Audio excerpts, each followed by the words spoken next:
The next step in the sales process is the pitch. In the pitch, you're going to use all that valuable information that you gather in the discovery, and you're going to incorporate that into your pitch. You're going to make a tailor-made pitch that's going to fit the needs of the customer. It's kind of like playing basketball. Once you see the defense running their play, you can decide to drive, you can decide to shoot the three, you can decide to pass, you can decide to lay up, you can dunk it. It's kind of like that when it comes to doing the pitch. Once you have the valuable information from the discovery, you can decide how to proceed on your pitch. Key things to remember about the pitch: less is more.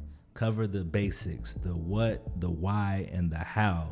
Don't over-explain anything, just stick to the basics. Make eye contact, keep the customer engaged. Ask them questions throughout your pitch. You don't wanna pitch, and then hope and wish and pray that they buy just because you talked and ran your mouth for 5 minutes. You want to keep them engaged. You wanna ask them questions. Does that make sense?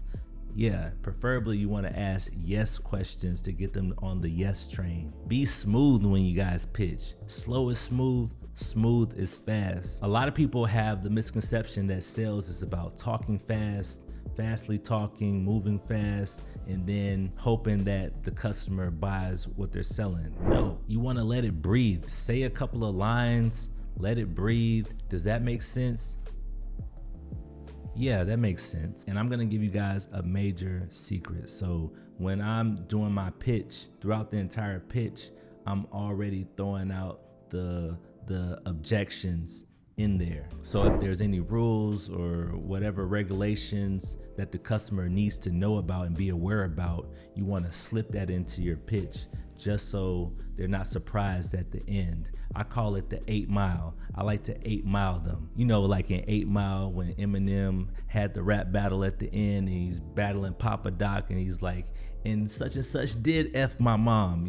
You want to do that in the pitch. And the purpose for doing that is they're not surprised at the end when you tell them these stipulations and whatever qualifications or whatever that they have to do. And throughout the pitch, you want to build value of the product or service that you're selling. Urgency is key in the sales process, and you want to do that throughout the whole process, but mainly in that pitch.